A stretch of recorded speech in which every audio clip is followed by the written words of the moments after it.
than this. I had to pull some slides out, pull some videos out so we can make it fit into this 8-minute slot here. But what we're going to talk about today is some statistics on motor vehicle collisions. Notice I don't use the word accident. Accidents are an act of God. Collision is what happens when someone hits your car or you hit someone else's car, or your moving object comes into contact with something else that's moving in a different direction.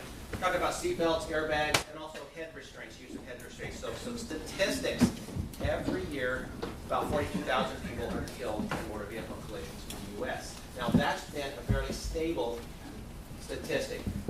It still reflects progress in the auto industry. It's just been very static for a few decades now. If it were equal to the risk that we had in 1921, we'd have more than 500,000 deaths. Still, it averages one death about every 13 minutes. More persons were killed every month to an auto collision than were lost in 9/11 to terrorism. And motor vehicle collisions are the leading cause of preventable death in children, which is sad. Seatbelts can reduce that risk of injury or death by about 42%, but 30% of Americans still don't wear them.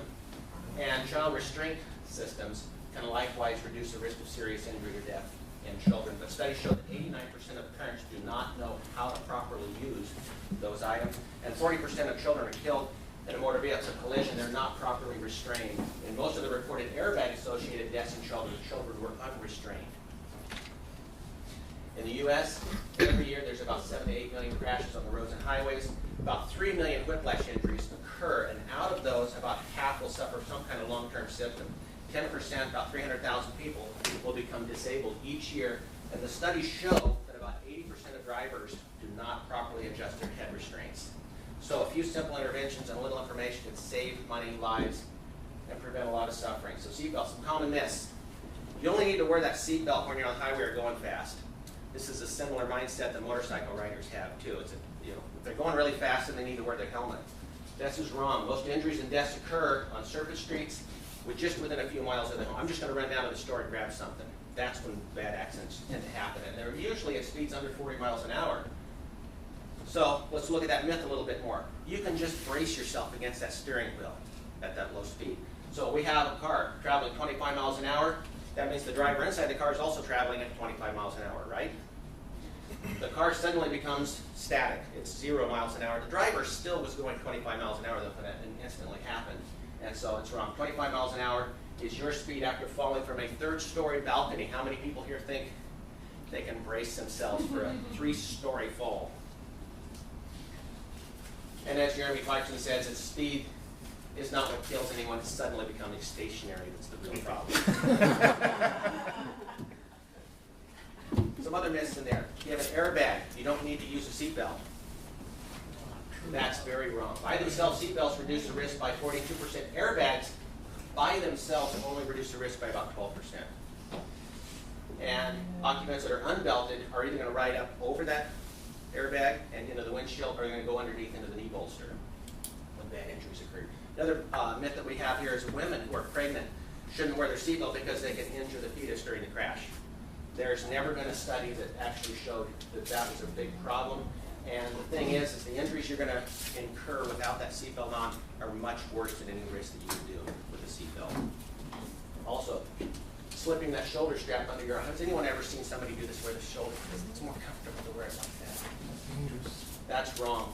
This can cause serious rib fractures, and you need to use the seatbelts as they were intended. If you use them, the safety system designed into our modern vehicles, you're going to have a much better carry-through in that accident. Part of your airbag system, they call supplement restraint systems on the cars, and it's a supplement. It's not an alternative to your seatbelt. Cars have a system diagnostic module. This monitors the acceleration of the crash itself. So these are directional, and they're measuring how many G-forces. What is the percent of change that's happened in the velocity that triggers whether that airbag goes off. This is why you'll have sometimes some of these glancing accidents where it's like the airbag didn't even go off and the car really got smashed up. It wasn't the correct vector or the correct speed of change to cause that thing to deploy. And if it exceeds that, the airbag deploys, and the threshold is decreased if you're not wearing your seatbelt. The car knows if you're not wearing that seatbelt, and it changes the parameters of when that goes off. Since your injuries can recur as a direct result of that airbag, it is best to let the seatbelt do most of the work in protecting you. What that airbag's really for is to provide something you'll come into that's nice and close, rather than having this distance that you travel, or the injuries that can occur from stretching your ligaments over the seatbelt itself. Even in some severe crashes, those airbags don't deploy.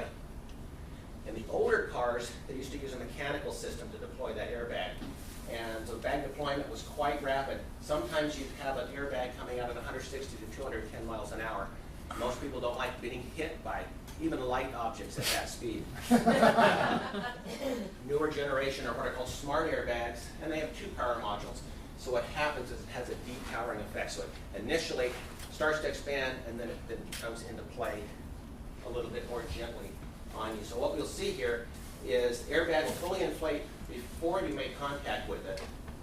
So the impact the airbag deploys, where the occupant begins to load the restraint harness itself. Then that full restraint happens. The airbag is fully deployed as that occupant's starting to make contact with that airbag. And then the vents in the airbag allow you to ride down that contact. So it's designed to act like a shock absorber. So this deployment produces a lot of heat. So those vents put out a lot of hot air. This is where you'll see the burns in people that have been involved in an accident that had an airbag go off. Other airbags. So we have some side panel airbags that are coming into cars now. These also help with rollover crashes, side impacts and rollover crashes. Rollover crash, you're a crash test dummy. The cars really aren't designed for rolling over. So when I have a patient that's been in a rollover, I just expect all kinds of bizarre symptoms and things to happen. Some of the side airbags are built into the seats themselves. This is what you want to be mindful of is where are you resting your arms, your hands, and when you're driving. You don't want to be putting a limb over where that airbag is going to come out. And frontal crash airbags only provide 12% of that effectiveness, and that's compared to the seatbelts at 42%. So the combination of the two only rises that to 47%. You're basically right close to this threshold where just really bad stuff happens in an accident. And we don't have good numbers on what the side impact airbags are doing yet.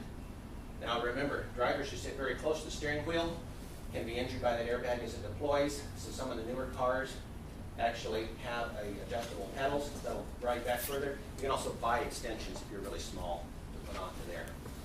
And never have your hands in front of the airbag. Never place a child restraint system on an airbag protected seat. Always wear your seat belts. Every airbag dashboard light comes on, have it checked. And when you buy a used car, have the airbags checked. Am I out of time? You're going to have to do a one-to-one to find out about head restraints.